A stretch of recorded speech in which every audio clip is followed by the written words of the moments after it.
Hi, I'm Peter J. Ray. Welcome to Adventures in History. Today's topic is Abraham Lincoln, Part 12, Battle of Shiloh, Tennessee. We stopped last time in 1862.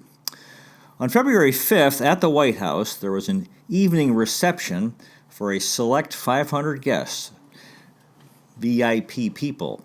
Abraham, President Lincoln, and the First Lady Mary, their oldest son, Robert, was home from Harvard, who was studying there. And President Lincoln and Mary and Robert all received guests in the East Room. Mary was wearing a new dress with jewels and a headdress of black, white, and crepe myrtle. Their youngest son, Willie was sick with bilious fever upstairs, and Abraham and Mary were worried, and they went and checked on him during these different times during this social affair. 15 days later, February 20th, Willie died, age 11. So this was a real tragedy, and President Lincoln said, quote, "My poor boy, he was too good for this earth, but then we loved him so." A dark cloud of mourning never really lifted for Mary. They'd already lost two sons. Their other son Eddie had died very young. Willie was buried at Oak Hill Cemetery in Georgetown. Of course, later his body was brought with his father to Springfield, Illinois, 3 years later. Now Robert was at Harvard, and there was another son, Tad, who was still with them at the White House. They'd lost two of their four sons, and life for Tad was different without his older brother, Willie. President Lincoln was in mourning, but he had to continue to work and lead this deeply wounded nation, and it was going through the horrific Civil War. President Lincoln became very close to his son, Tad, his only son at home, and Tad became his chief companion. His son, Tad, was present at official meetings, and sometimes there was consternation among guests because of the antics of Tad. And President Lincoln often finished his work near midnight, working late, and Tad would sleep under his desk or by the fireplace, and then President Lincoln would pick him up and carry his son to bed when he was going to bed. Around this time, President Lincoln said to an Army officer, quote, "Did you ever dream of some lost friend and feel that you were having a sweet communion with him, and yet have a consciousness that it was not a reality? That is the way I dream of my lost boy, Willie." Regarding the death of their son Willie, of his son Willie, historian Doris Kearns Goodwin wrote, quote, "Now more than ever before, Abraham Lincoln was able to identify in a profound and personal way with the sorrows of families who had lost their loved ones in the war." That's a profound statement. There was a lot of death, and yes, this when you go through something, it does make you more sympathetic. On the financial sphere, banking tycoon Jay Cooke, in February of 1862, he got involved in creating the United States savings bonds and helping them become popular. This raised $2 billion for the war effort. Of course, it was financing this massive war was challenging. Secretary of War Edwin Stanton during this time said, quote, "While men are striving nobly in the West, the champagne and oysters on the Potomac must be stopped." Now, he was referring to General Robert McClellan in the East in Virginia, who really wasn't pushing himself or his army to fight. And in the West, guys like General Ulysses S. Grant were working hard. In February, Stanton, Secretary of War Edwin Stanton, transferred the telegraph office, where they were getting news from the different places in the war, from General McClellan's office to the War Department, so he would get the information first. President Lincoln was seeking the middle position between the radical Republicans, who believed that freeing the slaves was the primary goal of the war, and conservative Democrats who resisted any change in the status of the slaves and only wanted to restore the Union. Another thing that was happening, the Confederacy, the Confederate States of America, their capital was in Richmond, Virginia. They had a second Richmond, or second capital, supposedly, in Montreal, Canada, at the St. Lawrence Hall Hotel. And at that hotel, Confederate leaders would meet with European leaders. They were hoping to get recognition from European countries. And there was a lot of espionage and political conniving going on in Montreal, Canada, by the Confederates. In March of 1862, President Lincoln said to his secretary Charles Sumner, or Congressman Charles Sumner, quote, that he was now convinced that this was a great movement of God to end slavery, and that man would be a fool who would stand in the way. So yeah, President Lincoln was coming more and more to that conclusion that slavery needed to end. Now there was talk of colonization, if the blacks were freed, what would happen? And a lot of people couldn't imagine living with them in equality because they'd been mistreated so badly and they had a different culture. And so there was talk of colonization, of taking them, having them leave the country, move to West Africa or the Caribbean or Central America. And the vast majority of African Americans rejected colonization. America was their country too, and there was a petition by black Americans to deport slave owners. They thought, well, we don't want to leave. This is our country. Let's make the slave owners leave. Salmon Chase, who was in the cabinet, his daughter Kate she was very popular, came to many gatherings, and she hosted gatherings at her home. A reporter said that, quote, her drawing room was a salon, and it has been paralleled only in the anti-revolutionary days of the French monarchy, when women ruled the empire of the Bourbons. So that's a nice reference to the Enlightenment in Europe, when they'd have these get-togethers in Paris that were apparently a lot of women led, and they'd have these intellectual discussions. President Lincoln appreciated the company of Secretary of State William Seward. They were an odd couple. Seward smoked cigars. He liked to drink and swear, and Lincoln didn't drink, smoke, or swear. And President Lincoln often visited Secretary of State Seward at Seward's home, where there were portraits on the wall of George Washington, Andrew Jackson, and Daniel Webster. President Lincoln had idolized George Washington as a boy. He'd been anti-Andrew Jackson as a young man, but he learned to appreciate former President Andrew Jackson as he got older. First Lady Mary Lincoln was angry with Seward regarding the 1860 Republican Party presidential nomination, in which Seward had been competing for the nomination with her husband. And she continued to be a confidant and counselor for President Lincoln. President Lincoln was impatient with General McClellan. The Confederates had control of the Potomac River above and below Washington City, and there was no action by McClellan. So President Lincoln was pressuring him. General McClellan decided to send a Union detachment to the upper Potomac River to reopen the Baltimore and Ohio Railroad, which was a link to the west. And they were using canal boats on the Chesapeake and Ohio Canal.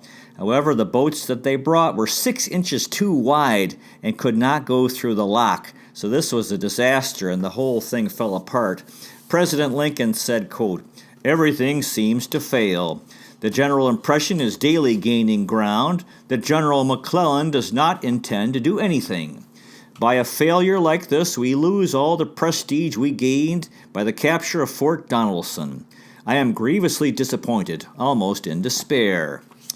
Another interesting thing in the war was the fighting in the U.S. Navy and the Confederate Navy between these metal ships, or iron ships. The USS Merrimack had been renamed the CSS Virginia, an armored ship, ironclad, and then there was the USS Monitor, and these two steel ships fought each other, and the Monitor, the American ship, won against the Confederate one at Norfolk Harbor, Hampton Roads. In March, there were reports that General McClellan was sympathetic to the Confederates. Now, this was a real problem, obviously, in any war. President Lincoln was having a meeting with congressmen who demanded that General McClellan be removed. President Lincoln said, quote, that who should replace General McClellan? The response was, quote, well, anybody. President Lincoln responded to Senator Benjamin Wade, Wade, anybody will do for you, but I must have somebody. Nevertheless, President Lincoln was continuing to think about replacing McClellan. March 17th, McClellan and the U.S. Army marched south with 100,000 troops, and the plan was to attack the Confederate capital, Richmond, Virginia, have a siege, and he was imitating the pattern of the siege of Sebastopol from the Crimean War in 1855. In April of 1862, Union soldiers from Minnesota started calling General McClellan Oliver Twist II because, quote, because he always wanted more, in this case, more troops. Oliver Twist was a classic novel by Charles Dickens when the boy Oliver asked for more oatmeal because he wasn't getting enough to eat in the orphanage. So this is a nice reference. McClellan was always asking for more troops when he already had a lot, and he still wouldn't fight. President Lincoln talked about these. There was a review of troops where they would, go.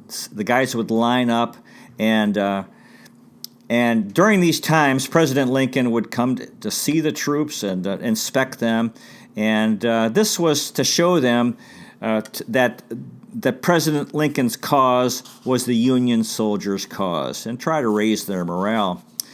In April, there was a review of troops by President Lincoln, and a soldier from Maine in the Union Army saw tears in President Lincoln's eyes. He wrote home, quote, why President Lincoln wept, I know not, whether he was thinking how many had fallen or how many will soon fall.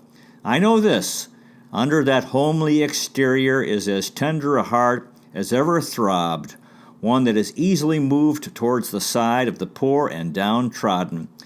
Yeah, as time passed, the Union troops more and more really believed in President Lincoln, and he really was their inspirational leader. Now, in April, Ulysses S. Grant and the Union Army was engaged in a battle against the Confederate forces, the Battle of Shiloh on the Tennessee River, April 6th and 7th. This was a bloody victory for the Union. However, there were 13,000 Union casualties and pressure to remove Ulysses S. Grant as a result. President Lincoln responded to those thoughts, those expressions, quote, I can't spare this man, he fights. Now, one of the conflicts that President Lincoln had with General McClellan, was that there were two things that were very important. Washington City did need to be defended at all. That was a priority, but they also needed to attack the South. So those were two things that needed to happen at all times. Now, back at that Battle of Shiloh, Tennessee, southwest Tennessee, April 6th and 7th, First Lady Mary Lincoln's brother Sam was shot in the back, and his intestines were protruding in the exit wound above the groin. Reportedly, Sam said, quote, I believe they got me this time, and he knew he was near death. Historian Stephen Barry wrote, quote, Sam wasn't being original. Wounded soldiers often said this. It had a sort of joie de guerre, a manly insouciance that implied that even being shot through the bowels was a part of life's rich pageant. And Mary's brother Sam died en route to the hospital. Sam Todd. Historian Stephen Barry wrote, quote, Once confirmed, news of Sam Todd's death rippled out in the northern press. The First Lady's brother had died in arms, trying to overthrow her husband's government. Now, the border states, again, were slave states which did not join the Confederacy. Delaware, Maryland, Kentucky, and Missouri. And there was this controversy slaves were escaping and going to the Union Army, local governments demanded the return of the slaves, and the Union military commanders were reluctant to return the slaves to their owners because they thought this would help the enemy. So that was an ongoing issue. The industrial might of the Union Army and naval power combined for a heavy artillery attack against Richmond. President Lincoln was worried that summer of 1862, that the Confederates would attack the weakly defended Washington, D.C. In May, General McClellan was ready to attack Yorktown, Virginia. However, Confederate General Joseph Johnston retreated to defend Richmond, and there was no one to fight there. President Lincoln wanted to capture Norfolk, Virginia, and he took command of Union forces and ordered an attack of Norfolk. On May 9th, the Confederates abandoned Norfolk, and so this was a great victory that President Lincoln personally accomplished through his direct leadership. And this was an infusion of new life into the military there. And at that time, the Merrimack was blown up by the Confederate States, this ship that was ironclad that would have been captured. It was famous fighting the Monitor and the Merrimack, these two iron ships. 1862, in Europe, there was a cotton shortage and the textile mills were closed. Massive unemployment. So this caused economic hardships, especially in Great Britain. And as a result, there was talk in Europe of the European countries recognizing the Confederacy so they could get cotton coming for their cotton mills, textile mills. But when President Lincoln was frustrated. The war was tough. He'd often been fatalistic since his youth. And one thing he liked to say that he was, quote, deeply sensible of his need of divine assistance. So he was praying a lot throughout the war for help. Of course, there is this unlimited help from God whenever we need it. And President Lincoln and the Union really needed help during this very tough war. At Fortress Monroe, this is where President Lincoln directed the attack of Norfolk, Virginia. During this time, he met Union General Ambrose Burnside, which reportedly, this is how we get the word sideburns, where you have a men's facial hair growing down from the sides. And because General Burnside had these long, exaggerated sideburns. General Burnside said this, quote, "If there is an honest man on the face of the earth, Abraham Lincoln is one." On May 11th, President Lincoln removed General McClellan as General-in-Chief. And then the new arrangement was General Henry Halleck was in charge of the Army in the West. General John C. Fremont was in charge of West Virginia and Eastern Tennessee, the Mountain Division, and General McClellan was in charge of the Potomac River area. So you had these three fellows, Halleck, Fremont, and McClellan, all with equal power, reporting directly to Secretary of War Stanton, who would report to President Lincoln. May 31st, 1862 was the Battle of Seven Pines, or Fair Oaks, Virginia. And General Joseph Johnston, the Confederate general, against Union General McClellan's forces, 2 days of bloody fighting, and this was considered a draw, a victory for neither side. The Confederate General Robert E. Lee was defending Richmond, and he directed General Stonewall Jackson in the Shenandoah Valley. Stonewall Jackson was a risk taker. There were Confederate victories in Virginia, including Front Royal, achieved by Stonewall Jackson. June 7th in June there were the 7-day battles in Virginia, and Richmond was secured. General Lee and the Confederate generals Lee and Jackson were doing well for the Confederacy. In June of 1862, President Lincoln and Mary visited the soldiers' home 3 miles north of the White House, and this became the summer home of President Lincoln. 300 acres, a place of relief from the heat and stench from the Washington summer. So this became their summer retreat, since Washington City was very hot in the summer. This was a home for disabled veterans. Now, during this time, the U.S. Sanitary Commission had a hospital transport system. Steamboats evacuated the sick and wounded soldiers that were brought to the James and Pamunkey rivers in Virginia, and then they would sail up the coast north to hospitals in the north. And there were a lot of course, they were getting good nursing care, more and more female nurses. In May, President Lincoln visited General McClellan and the Union Army, the Army of the Potomac. This involved a 27-hour boat trip on the ship Miami. On the trip, Cabinet members Secretary of Chase and Stanton came, and President Lincoln kept the group engrossed for hours, reciting passages from William Shakespeare, the poet Robert Browning, and Lord Byron, and also telling stories. He was a great storyteller.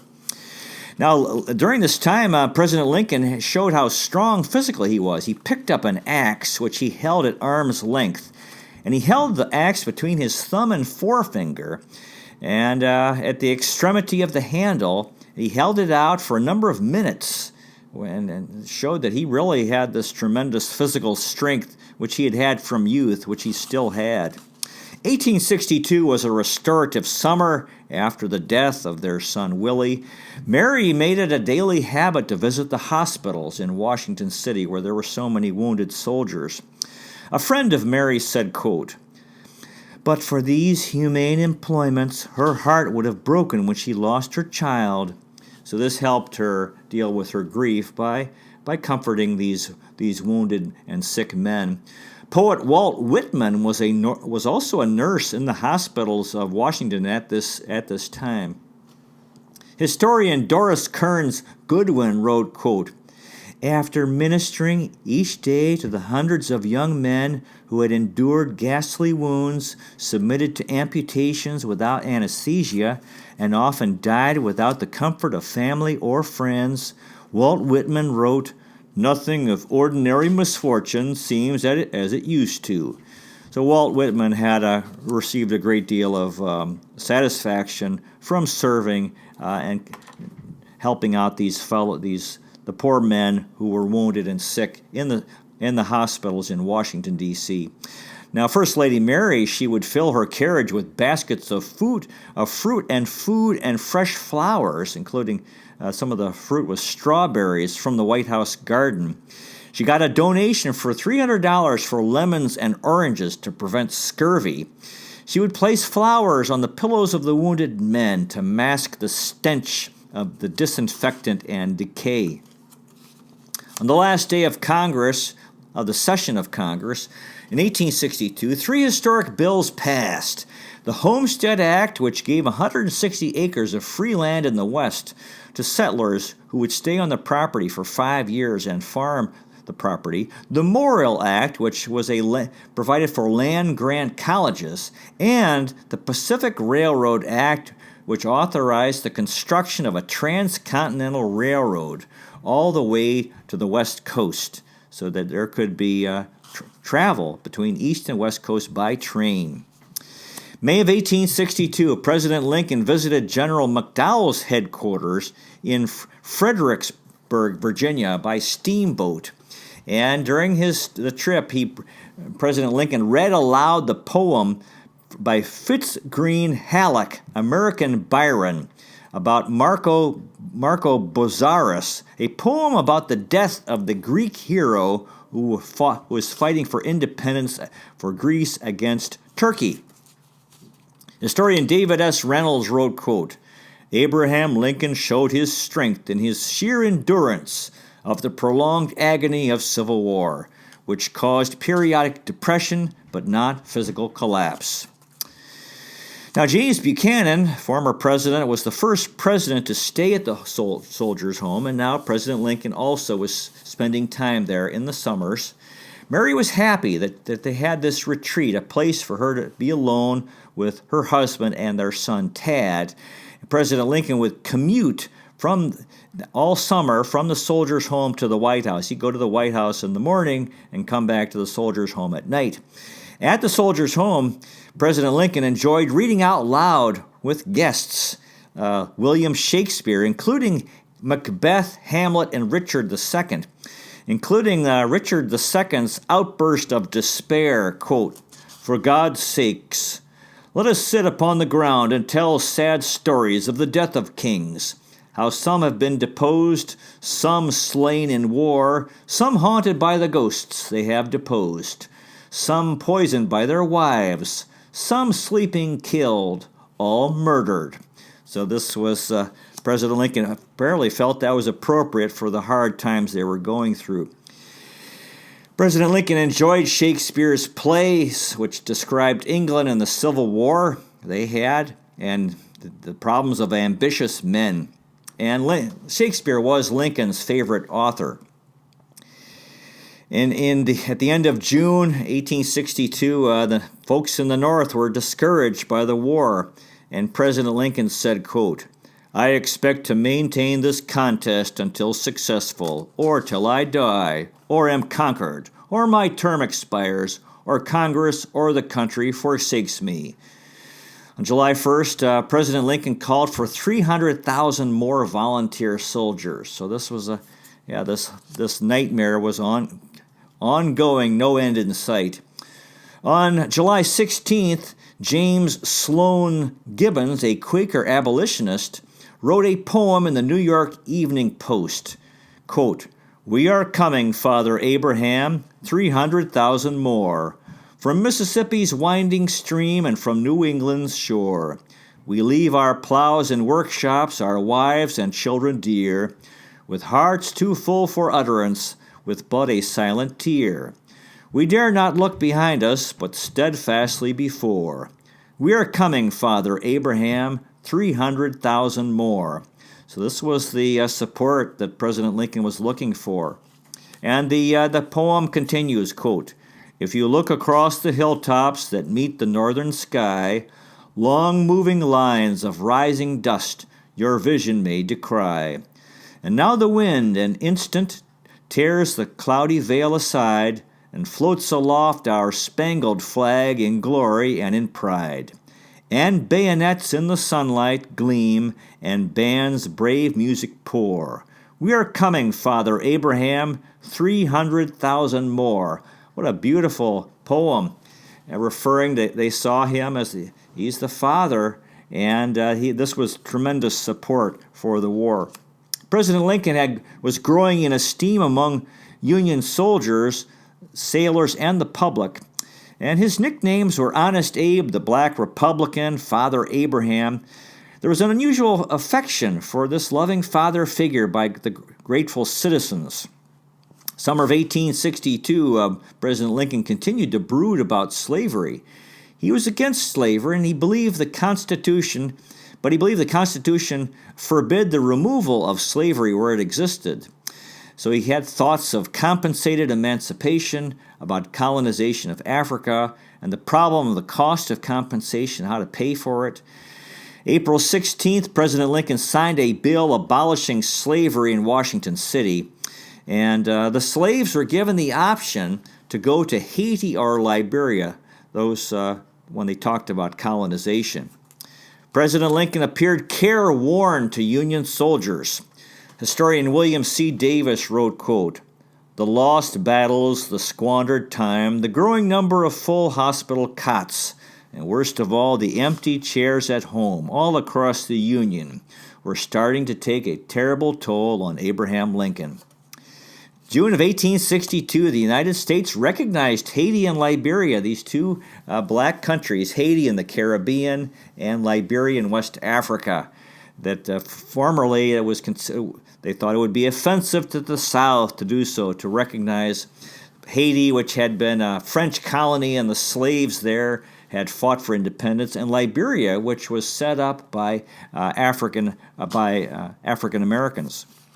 On June 9th, President Lincoln signed a bill outlawing slavery in the federal territories. On July 12th, Congress passed a bill that dealt with the problems of slaves seeking refuge in Union camps, and the verdict was freedom for the slaves that came to the Union armies. On July 13th, President Lincoln started thinking more seriously about freedom for the slaves. Quote, he said, quote, "We must free the slaves or be ourselves subdued." So he decided to discuss this decision with the cabinet. He was talking about freedom for the slaves and redefining the war's purpose. Well, that concludes today's presentation. Hope you find a good history book to read. There's so many out there. If you live in Metro Manila, Philippines, and are looking for a high school, you might consider Restless Educational Center. Restless is located on Allenby Street in San Juan, Metro Manila, Philippines, not far from the corner of P. Guevara and Wilson Street. At Restless, we specialize in helping young people who have had difficulty in the larger traditional schools. We strive to be creative and innovative so the students enjoy going to school and enjoy learning. And the website is restless.education, RESALEST. You might consider checking out our website, Adventures in History with Peter J. Ray at peterjray.com. So far, we've made 727 history videos in 8 areas: world history, American history, book reviews, Cleveland baseball, Cleveland basketball, family history, poetic tours, and autobiography. There's a donate feature. You might consider making a donation to support our work. Thanks so much for watching. I really appreciate it. God bless you. Take care, and I'll see you next time.